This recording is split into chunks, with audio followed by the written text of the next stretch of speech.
Salamat sa Panginoon. Ngayon ay araw ng Biyernes, yung araw ng devotion natin. At magpapaumpisa ulit sa Lunes. Salamat sa Diyos. Bago ang lahat, tayo muna umawit ng ano ba title nun? Nang makilala ang Diyos. Makilala ang Diyos, buhay ko'y nagbago, ginawang karapat-dapat ang isang katulad ko. Kaya mga pangarap ay nilimo, masunod lamang kanyang kalooban na magabuti. Ang Diyos na sa akin ay umibig, katapatan niya sa buhay ko. Iyan, wala na akong ibang paglilingkuran. Buhay ko sa Diyos. Walang umpisa, makilala. Ang makilala ang Diyos. Buhay ko'y nagbago, ginawang karapat-dapat ang isang katulad ko. Kaya mga pangarap ay nilimo, masunod lamang kanyang kalooban na magabuti. Ang Diyos na sa akin ay umibig, katapatan niya sa buhay ko'y iyan. Wala na akong ibang paglilingkuran. Buhay ko'y sa Diyos. Napakabuti, napakabuti. Ang Diyos na sa akin ay umibig, katapatan niya sa buhay ko. Tiyak, wala na akong ibang paglilingkuran. Buhay ko sa Diyos. Napakabuti mo isang napakabuti, yes Lord. Ang Diyos na sa akin ay salamat po. Katapatan niya sa buhay ko. Tiyak, wala na akong ibang paglilingkuran. Buhay ko sa Diyos. Napakabuti, napakabuti.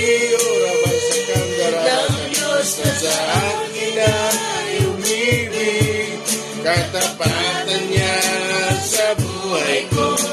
Tiyak,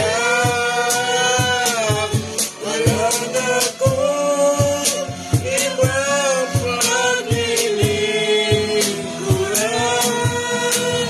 Buhay ko sa Diyos. For the last time, napakabuti. Napakabuti. Salamat po, Panginoon. Nagising kami tuwing umaga. Salamat po. Katapatan niya sa buhay ko. Tiyak, wala na akong ibang paglilingkuran. Buhay ko sa Diyos.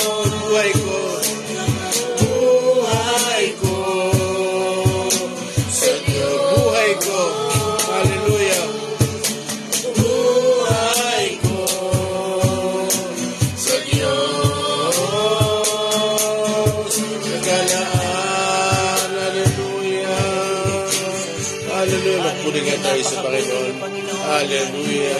Purihin po kayo. Tinataas namin ang iyong pangalan, O Diyos. Ang buhay namin ay nakalaan sa inyo. Yes, Lord.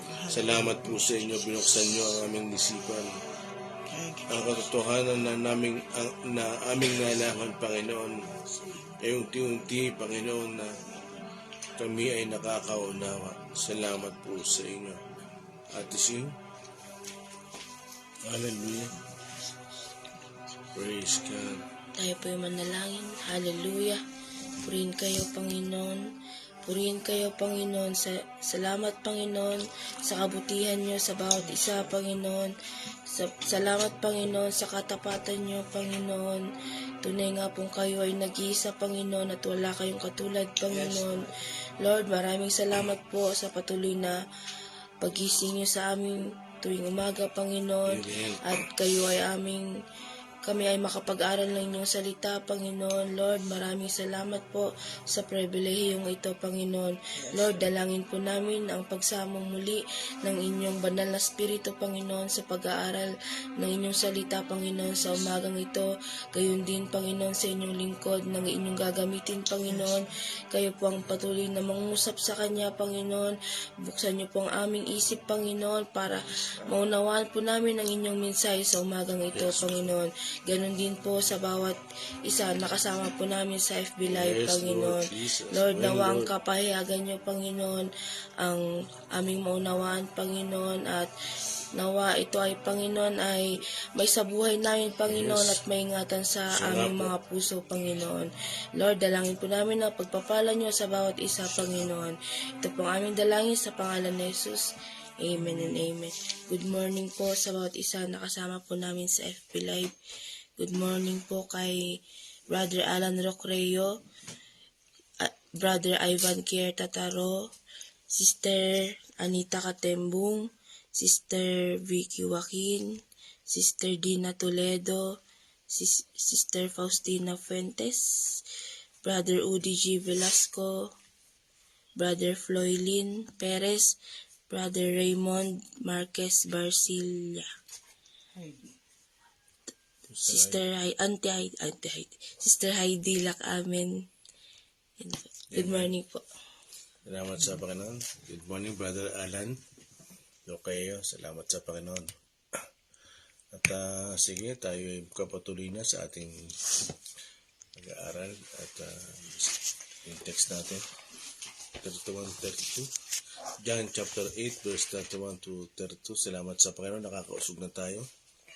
At, John 8, verse 31. Sinabi naman ni Jesus sa mga Hudyong naniniwala sa Kanya, kung tinutupad ninyo ang aking aral, kayo ay tunay na mga lagad ko. 32. Makikilala ninyo ang katotohanan at ang katotohanan ang magpapalaya sa inyo. Ang text topic po natin sa umagang ito ay you will know the truth. Amen. Salamat sa Panginoon. Praise God. Handa na ba kayo? Amen. Okay. Buti lang. Talaga napakabuti ng Diyos sapagkat nakakausog-usog na tayo. Kaya, gaya na napag-usapan natin kahapon, ang mga tunay na alagad o lingkod ng Panginoon ay nagpapatuloy. Amen. Amen? Hindi pwedeng masabing tunay na lingkod kung ito ay tumatalikod at humihinto. Ang totoong mananampalataya ay nagpapatuloy. At ang totoong alagad ng Panginoon ay nagpapatuloy. Amen? Amen. Kaya dito sa ating patuloy na binubulay-bulay ay lubos nating mauunawaan, kagaya ng sinasabi ko, paulit-ulit. No? Ang Panginoong Hesus, ang Panginoong Hesus ay paulit-ulit na nakikipagtuligsan sa mga Pariseo. Paulit-ulit na nagsasalita tungkol sa paniniwala at pananampalataya. At paulit-ulit din ang mga Pariseo sa hindi pagkakaintindi o pagkakaunawa. Amen? Paulit-ulit din sila na talagang nakikita sa kanila yung kawalang paniniwala. Kaya, sabi ko nga kahapon, nagtapos tayo sa pagpapatuloy. Pagpapatuloy, nagpapatuloy, nagpapatuloy. Amen? Amen. Kaya sa verse 32, yan ay kilalang verse ng mga marami. Yung mga lalo na yung matatagal na naglilingkod sa Panginoon. Kasi kalimitan na sinasabi nila, ang katotohanan ang magpapalaya sa iyo. No? The truth shall set you free. Yan ang kalimitan lang binabanggit. Pero minsan may kulang. No, may kulang. Kahit na sabihin mong ang katotohanan ang magpapalaya sa iyo, may kulang. Hindi ka pa rin lalaya. Hindi ka basta lalaya na the truth shall set you free unless na makilala mo siya. Amen. You will know the truth and the truth shall set you free. Lahat tayo na mga nakakilala sa Panginoon ay talagang nakalaya. Yang kalayaan yan, unti-unti rin yan. Bakit? The more na ikaw ay nananatili sa pananampalataya at sa pagsunod, nagkakaroon ka ng kalayaan. Amen? Amen. Hindi yan bigla. Hindi yan bigla. Kaya, dito, maunawa natin, makikilala mo daw ang katotohanan. Sino ba yung katotohanan? Si Jesus. Anong sabi sa John 14:6? I am the way, the truth. Yun. I am the way, the truth. Talagang kailangan mo si Jesus. Kasi He is the truth. Amen. Without Jesus, ikaw ay nabubuhay sa kasinungalingan. Hanggat hindi mo nakikilala talaga si Kristo, si Jesus, ay nabubuhay ka sa kasinungalingan. Kaya, gaya nga ng pag-aaral namin ni Sister Ami, ano ba ang resulta sa mga Pag ang tao nanatili sa Diyos. pag ang tao ay nanatili sa Diyos? Ano ba ang resulta pag ang tao ay nananatili sa Diyos?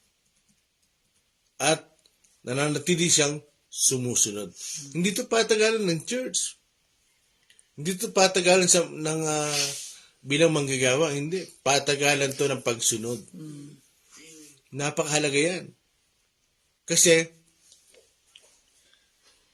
ang ating paniniwala, kalakip ang pagsunod. Hindi po pwede na kilala mo ang katotohanan, pero wala kang pagsunod. Kasi, as long na kilala mo si Jesus, nagpapasimula kang sumunod. Naunawaan? Amen. Ganun kahalaga yung pagsunod. Kasi nga, doon sa Genesis chapter 3, sa pasimula, ay napasunod ng kaaway ang tao.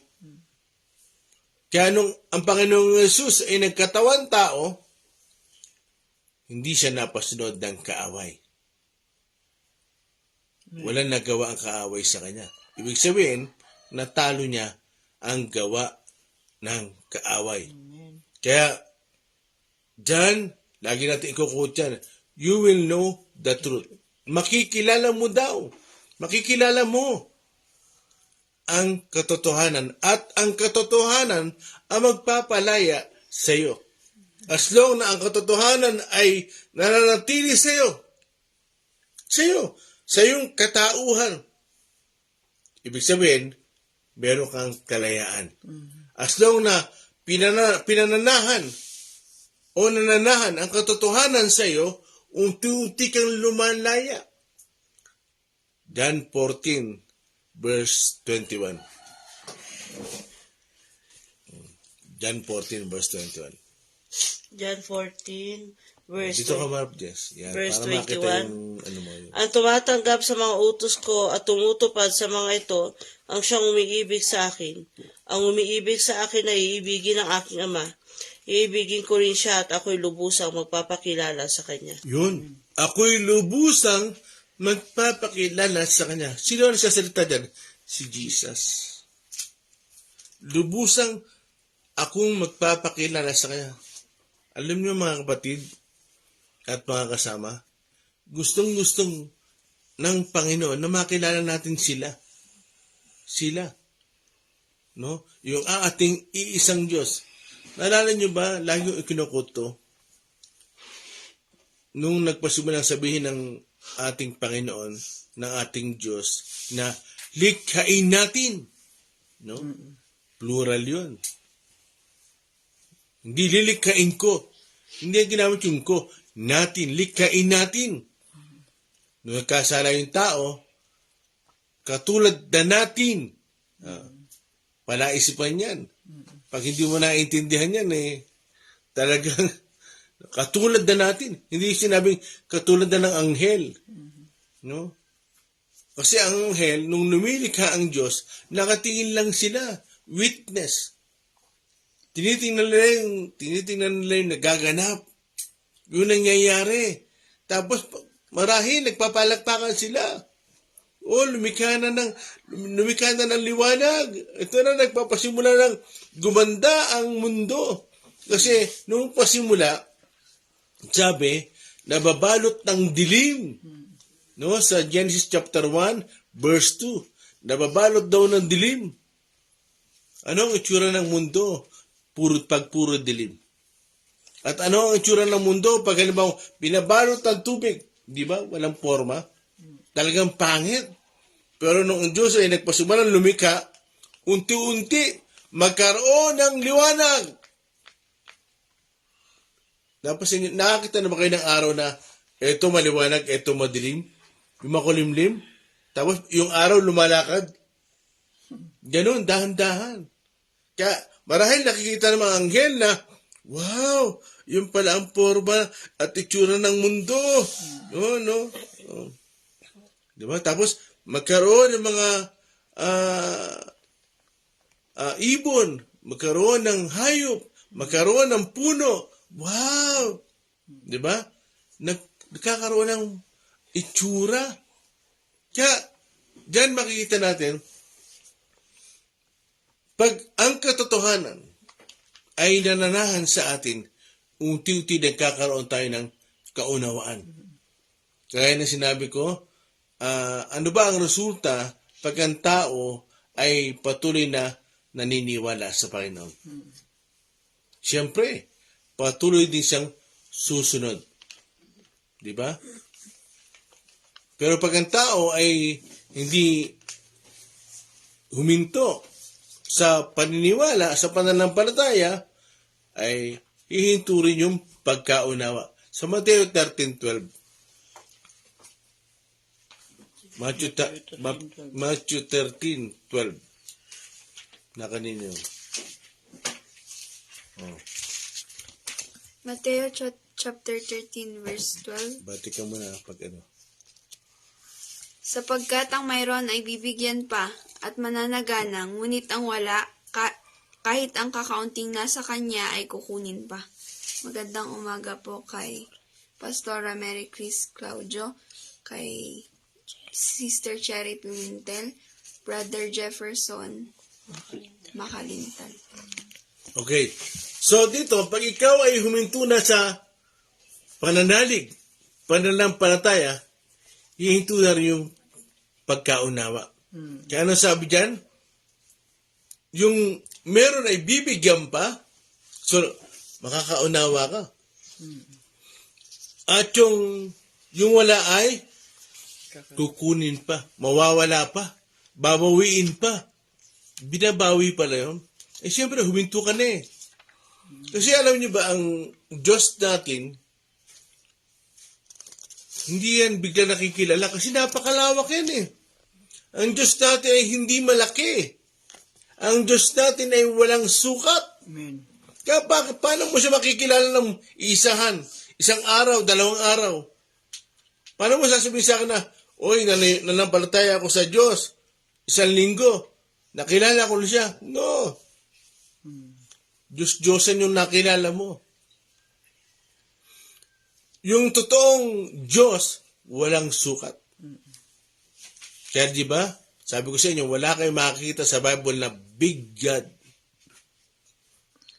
Bigfoot meron. Pero big God, wala.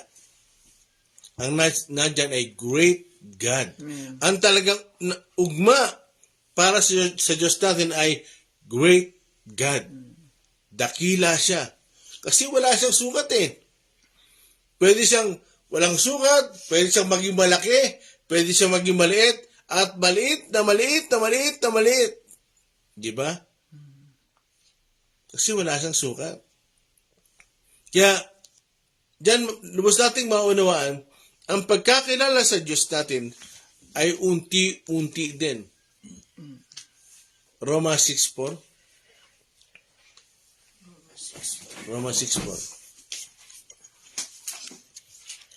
Roma chapter 6 verse 4.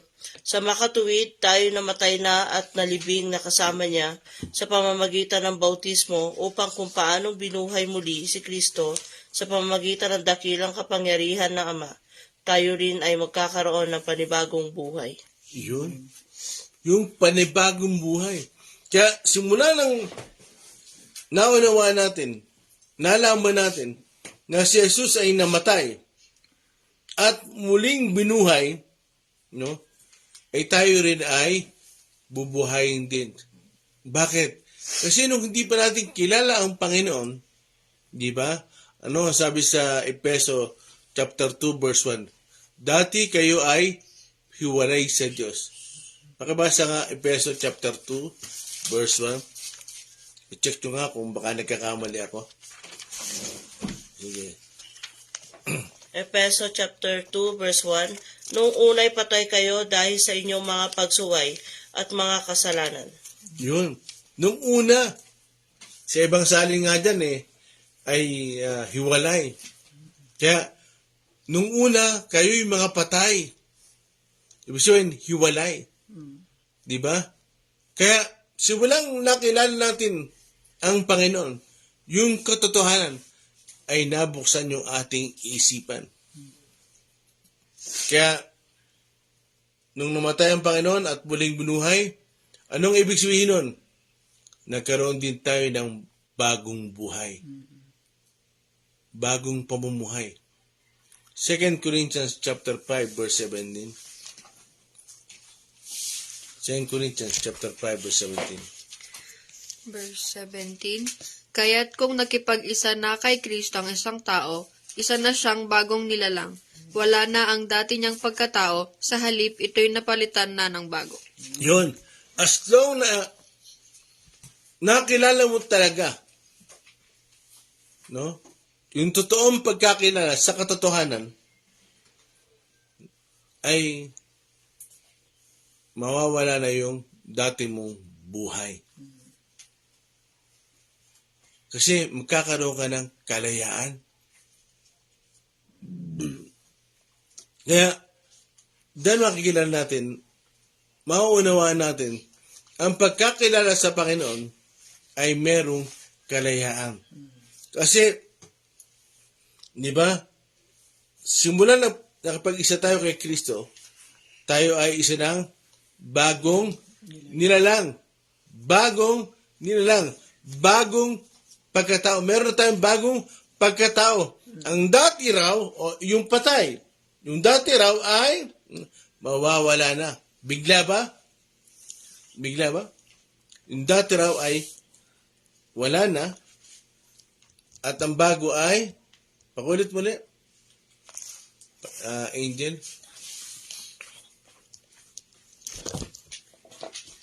17, Kaya't kung nakipag-isa na kay Kristo ang isang tao, isa na siyang bagong nilalang. Wala na ang dati niyang pagkatao, sa halip ito'y napalitan na ng bago. Amen. Yung nakapag-isa na kay Kristo. Yung totoo na nakipag-isa. Kasi yung iba, talagang natuwa lang, na-entertain. Kaya nga ang church, hindi naman ano yun eh. Kaya nga ngayon, nalulungkot ako minsan, kasi ang church, nagiging parang entertainment house na. No? Kasi, kuminsan, nananatili ka lang kasi masaya, maganda, malaki, puro bago. Kaya, dyan, maunawaan natin, lahat ng nakapag-isa na kay Kristo ay bagong nilalang. Amen. At ang dati ay wala na. At ikaw ay bago na. So meron ka ng bagong pamumuhay. Magagawa ba ng isang tao mamuhay sa katotohanan? Magagawa ba, Pastor, magagawa ba ng isang tao talaga na mabuhay sa katotohanan? Alam niyo, pag hindi ka nabubuhay sa katotohanan, mayroon pang kasinungalingan sa'yo. Kasi, yan ang inaalis sa atin ng Diyos. Habang nakikilala mo siya, yung kasinungalingan na nasa iyo, unti-unti nang nawawala. Pero, paano tayo mabubuhay sa katotohanan? Pastor, may kahinaan pa tayo. Kasi ngayon, minsan, hindi nila naiintindihan. Pwede bang mabuhay ang tao sa katotohanan? Marami siyang kahinaan. Di ba? Ano sabi niya? Makikilala mo ang katotohanan at ang katotohanan ang magpapalaya sa iyo. Saan? Sa bisyo. Saan? Sa mga kahinaan. Sa kanalaya, sa mga gawa ng laman. Malawak ang gawa ng laman. Pero sa Bible, may tinutukoy si Pablo tungkol sa kahinaan. Ano ba yung mga kahinaan na tinutukoy ni Pablo? Kasi minsan sinasabi ng isang tao o ng isang mananampalataya, mahina lang ako Kaya tayo, nahihirapan tayo makapagpatuloy. Alam niyo kung bakit? Kasi lagi mong iniisip yung kahinaan mo. Kaya pabaksak-baksak ka. Bakit? Mahina lang ako Eto lang ako Kaya nga, Sister Ami, mahabang panahon kaya na tinitiis. Na lagi yung sinasabi, hindi talaga ako tinawag din Kaya ako siya ini-schedule Ito, yari sa akin Kaya ako siya ini-schedule. Tuwan-tuwa naman ako. Kasi, lagi yung sinasabi na, hindi naman kasi ako tinawag dyan. No? Tinawag lang ako para tumulong. Yun ang maganda. Inaamin mo na mahina ka. Bakit? Kasi as long na inaamin mo na hindi ako para dyan, mahina ako, yun ang qualification. Alam niyo ba yun ang qualification? Kaya, dyan, gusto kong sabihin sa inyo kung ano yung sinasabi ni Pablo tungkol sa kahinaan. Kasi tayo mga Kristiyano, lagi nating pinangahawakan, humawak lang tayo sa tao lang ako. Isa kang bagong nilalang At yung Espiritu ng Diyos, nasa iyo. Amen? Kaya, buksan nga natin sa 2 Corinthians chapter 3, verse 16 to 18. 2 Corinthians chapter 3 verse 16 to 18. Ngunit kapag lumapit ang tao sa Panginoon, naalis na ang talukbong. 17. Wait. Pause. Ngunit pag lumapit na ang tao sa Panginoon, naalis na ang talukbong. Biruin nyo? Ano sabi sa teksto natin? Sa verse 32, makikilala mo ang katotohanan. At ang katotohanan ang magpapalaya sa iyo. Ibig sabihin, as long na ikaw ay lumalapit sa Panginoon, no? As long na ikaw nakikilala mo siya, na doon ang paglaya. Kaya, alam nyo, hindi totoo yung lumalapit ka sa Panginoon, pero hindi ka nakakaunawa. Kasi habang ikaw ay lumalapit sa Panginoon, naaalis yung talokbong ng isipan mo. Nakakaunawa ka. Pakiulit mo na yung verse mo. 16. Verse 16. Ngunit kapag lumapit ang tao sa Panginoon, naalis na ang talukbong. Yun. Yung talukbong sa isipan mo, di ba? Sa 2 Corinthians chapter 4 verse 3, di ba? Tama, 3 to 4, di ba? Sila'y binulag na ng kaaway. Hindi na sila nakakaunawa. Bakit? Ayaw maniwala eh. 17. 17. Ang Panginoong binabanggit dito ay ang Espiritu, at ang Espiritu ng Panginoon ang nagbibigay sa atin ng kalayaan. 18. At ngayong naalis na ang talukbong, nagniningning sa ating mga muka ang kalwalatian ng Panginoon. At ang kalwalatiang iyan na nagmumula sa Panginoon, na siyang Espiritu, ang siyang magbabago sa atin mula sa isang antas ng kalwalatian hanggang tayo'y maging kalarawan niya. Amen. O, diyan ka lang muna. So, dito sa 17, anong sabi dyan? Pag tayo ay talagang nakakaunawa, no? Lumalapit sa Panginoon, no? Yung Holy Spirit, nagbibigay sa atin ng kalayaan. Nasa bang Holy Spirit na nananahan sa atin? Kaya paano mo sasabihin, ikaw ngayon ay, mahina, pabaksak-baksak, lumalaya ka nga eh. Dumalaya ka. Unti-unti. Saan? Sa mga bisyo. Ito lang ang kahinaan ko eh. Mahina pa ako, hindi ko matanggal to. Hindi. Iba kasi yung kahinaan, iba yung laman. Ulitin ko, iba yung kahinaan, iba yung gawa ng laman. Kasi yung laman, kasalanan yun. At ang kasalanan, kamatayan yun. Kaya, mamaya babanggitin ko yung kahinaan tungkol sa sinasabi ni Pablo. Kasi kalimitan, yun ang pinanghahawakan natin eh. Ito na ang kahinaan ko eh. Kaya minsan, lagi tayo nagpapatotoo. Salamat sa Panginoon. Nadapa man ako pero nakabangon din. No? Linggo-linggo ka na lang nadadapa. Linggo-linggo ka na lang. Salamat sa Panginoon. Nagkamali man ako pero nagpapatuloy ako. Lagi ka na lang nagkakamali. Tandaan nyo, pag ikaw ay sumusunod at ang Holy Spirit ay nasa iyo, sumusunod ha. Hindi kasi pwedeng kinalawang katotohanan pero ang pagsunod wala sa iyo. So, ang Holy Spirit ay nasa iyo, hindi ka magkakamali. Kasi nga, Colossians 2:10, no, sino mang nakay Kristo ay ganap na. Ibig sabihin ganap, kumpleto na. Kung meron ka mang kahinaan ngayon, mamaya babanggitin ko. Kaya bakit tayo nagkakamali? Hindi ko sinabi yung perfecto ko. Ang dala-dala ko ngayon, sa akin, God's perfection. Totoo, hindi mo kaya. Hindi mo kaya makatayo. Kaya nga lagi sinasabi ni Sister Ami, mahina ako dyan eh. Totoo. Bakit? Kasi ang Diyos lang ang pwedeng gumawa noon para makapagpatuloy ka. Ang pwede lang magtayo sa iyo talaga ang Diyos. Not by might, nor by power, by the Spirit, says the Lord. I can do all things through Christ who give me strength. Hindi mo talaga kaya. Pero kaya ng Diyos. Ang Diyos nananahan sa iyo. Kaya paano mo sasabihin yun? Yung Holy Spirit, ikaw na nga nasa iyo eh. Dati, ang tao ang pumapasok sa templo nung Old Testament.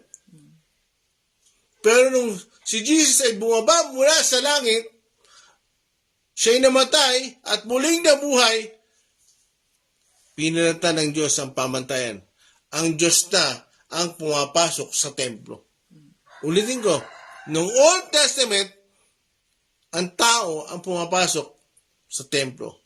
Nung New Testament, ang Diyos na ang pumapasok sa templo. Siya na yung nananahan sa atin. Paano ka magkakamali?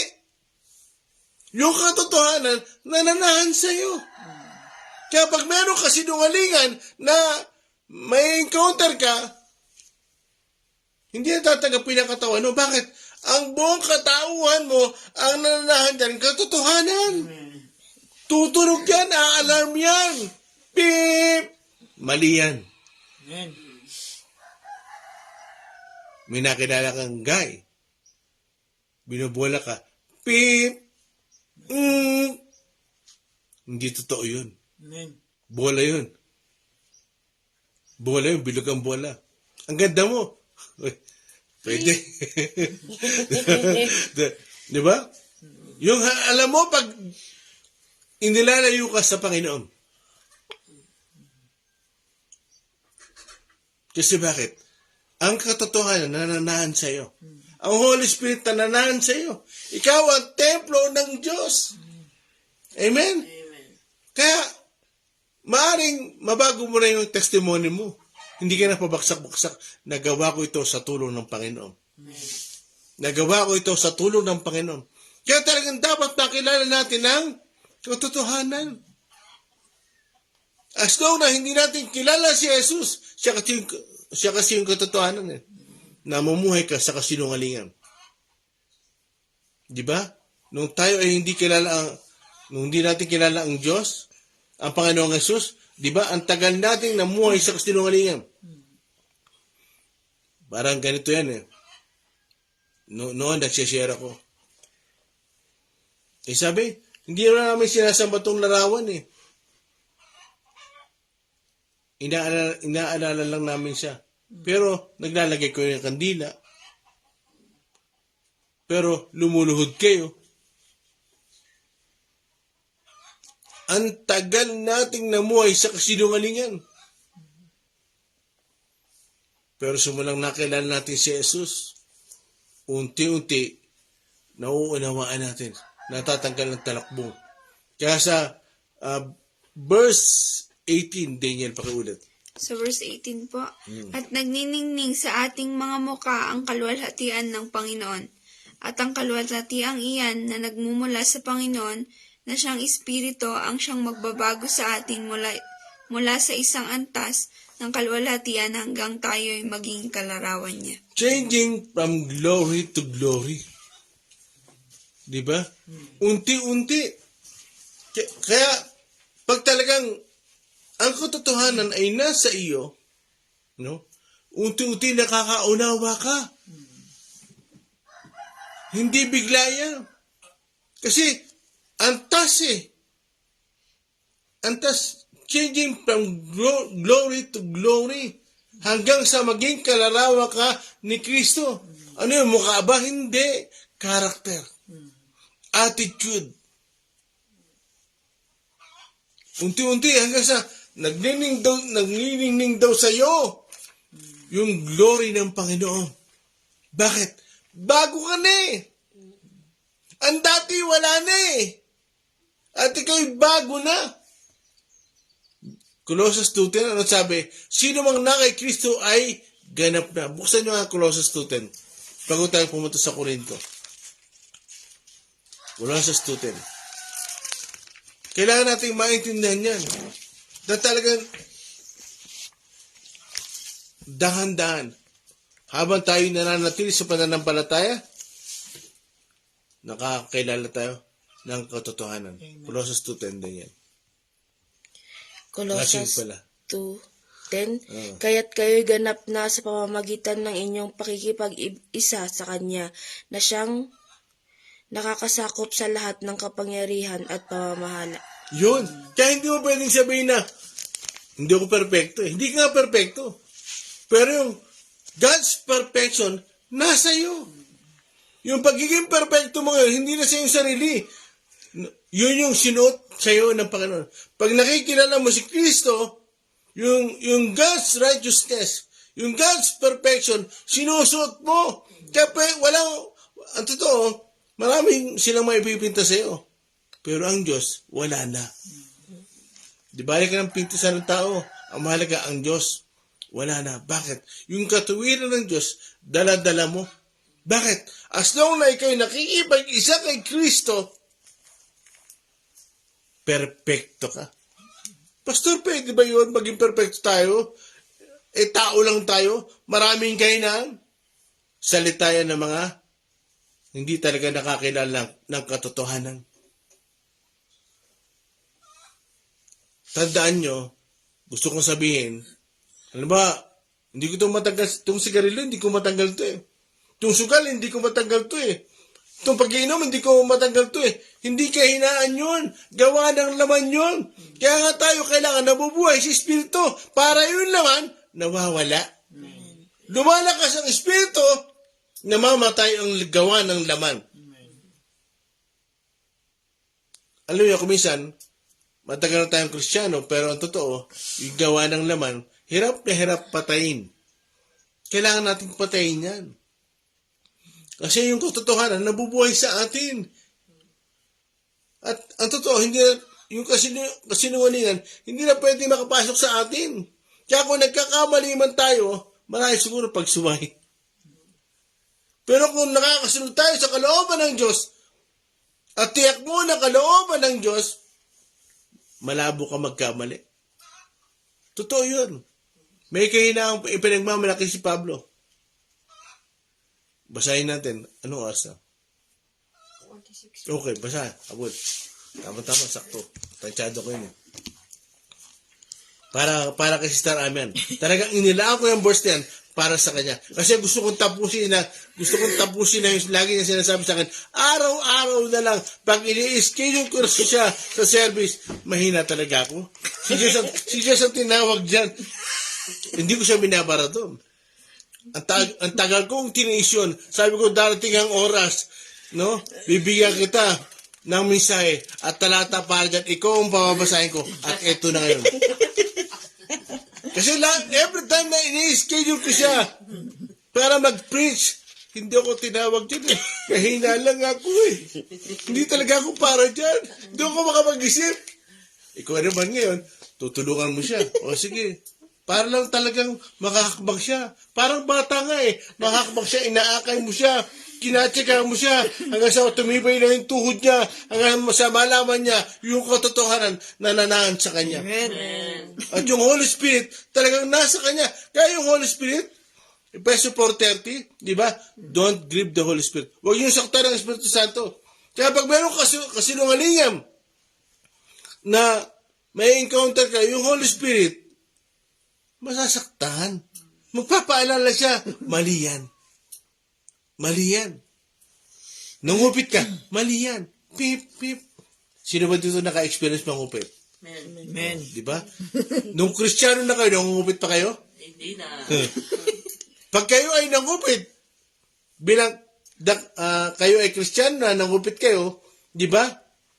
Sasabihin mula sa loob, may nagsasalita, mali yan, mali yan. Kasi hindi pwede magsama ang katuwiran at kasamaan.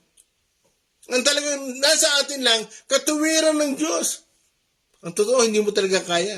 Kaya nga ang Diyos, no, tumahan na sa iyo. Amen?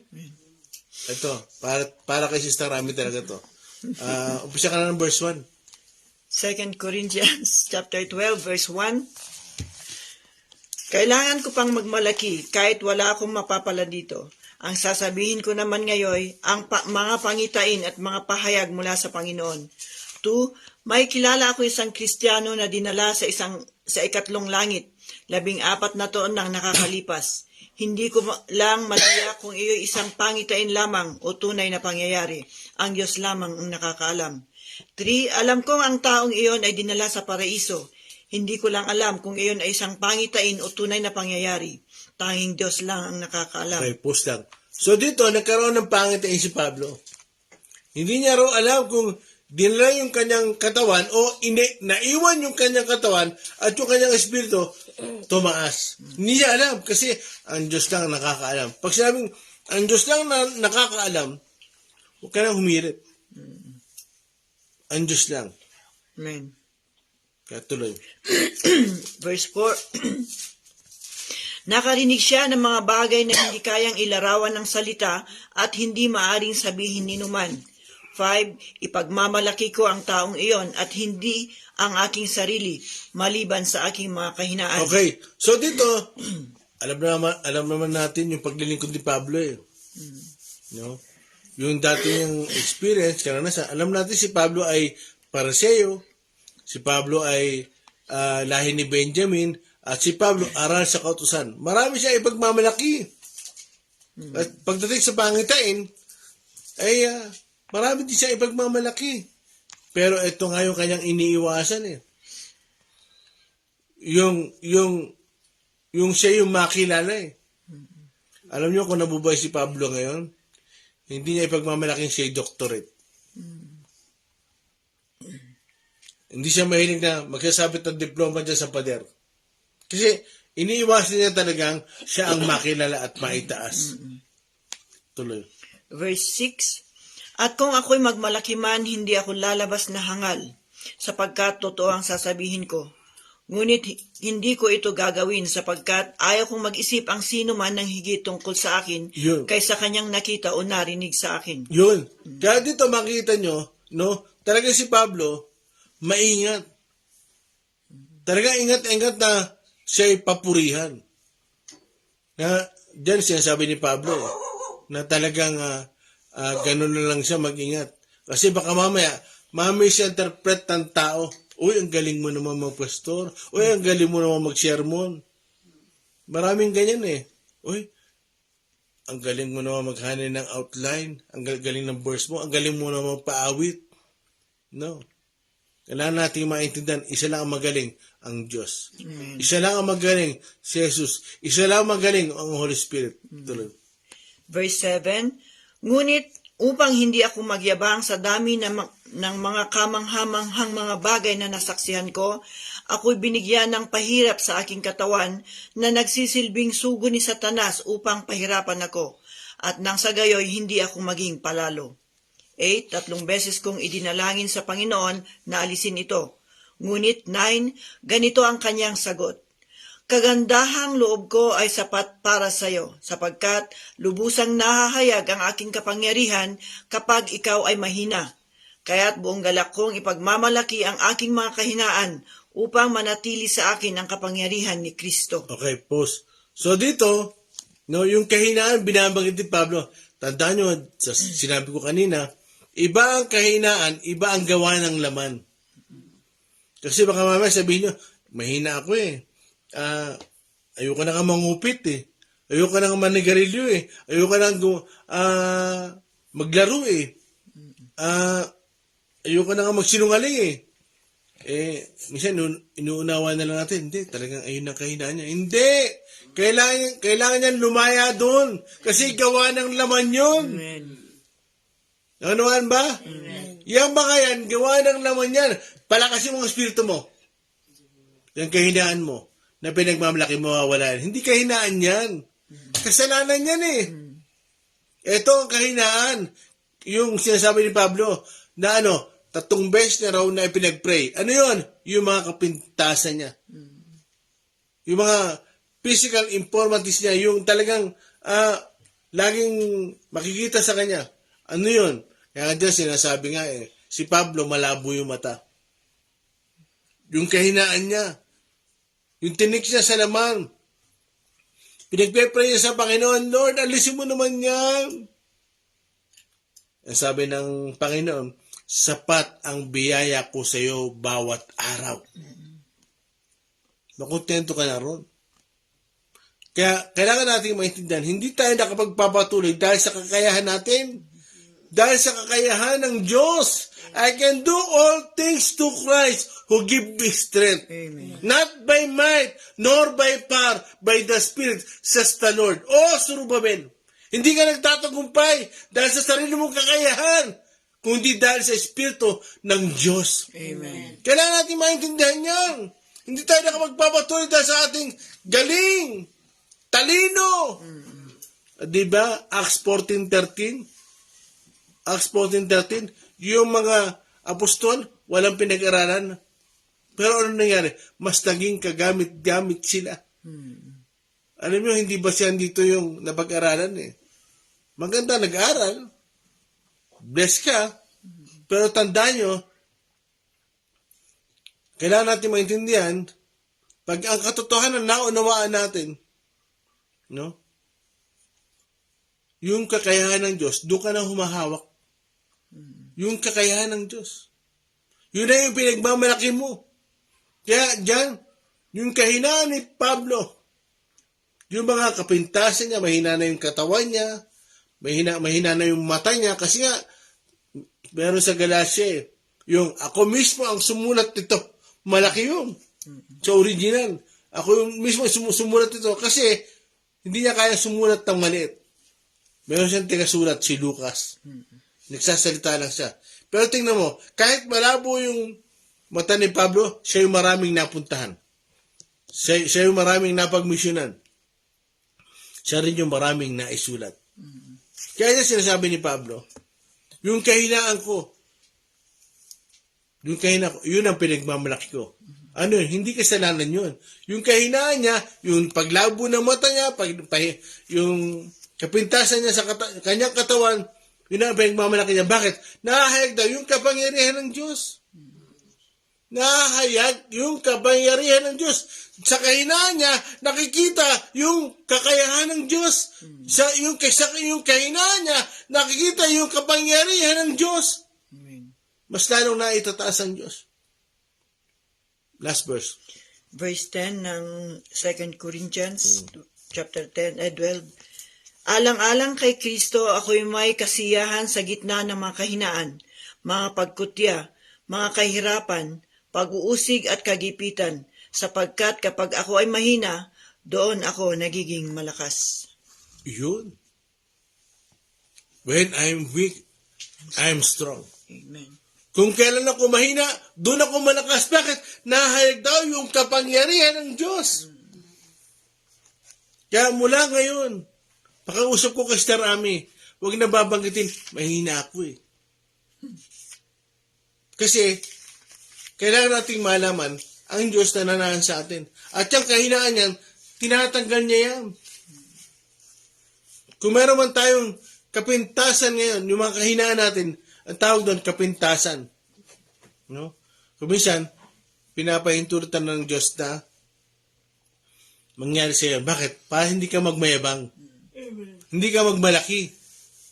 Kasi dapat talaga, kilala tayo ng Diyos. Dapat talaga, ang Diyos lang ang maitaas. Amen. Amen? Kasi baka sabihin natin, Oy, Pablo, anointed ka talaga. Di ba nga, sabi ko nga sa inyo, may na-encounter ako mga pastor. Oy, Brad, sayang. Wala ka sa revival. Bakit? Lahat ng pinutungan ng kamay ko, tumba. Kaya, kailangan natin maintindihan. Yung kahinaan na tinutukoy ni Pablo, mga kapintasan niya sa kanyang physical body.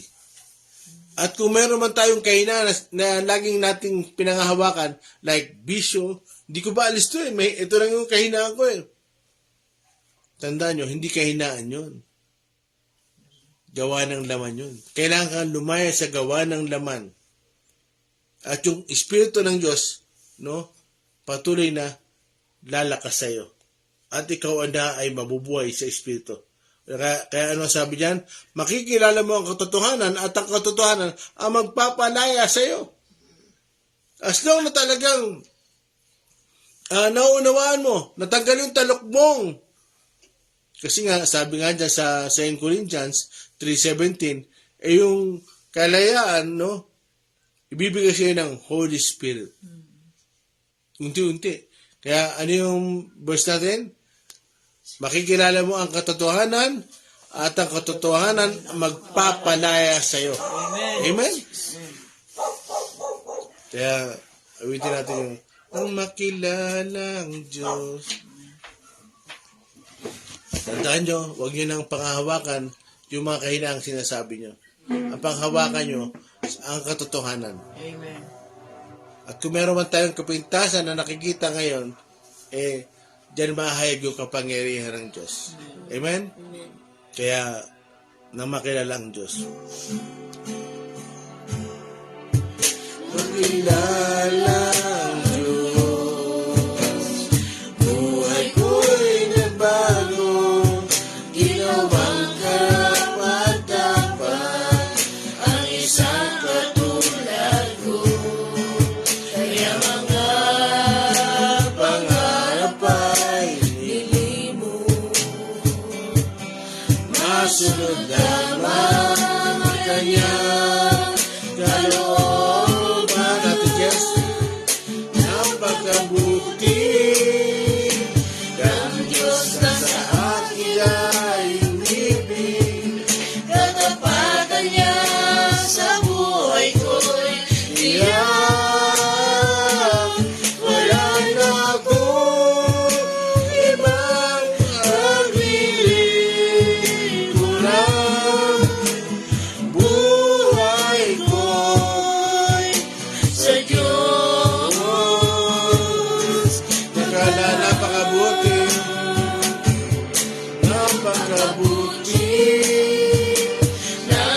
Diyos na sa akin ay umibig.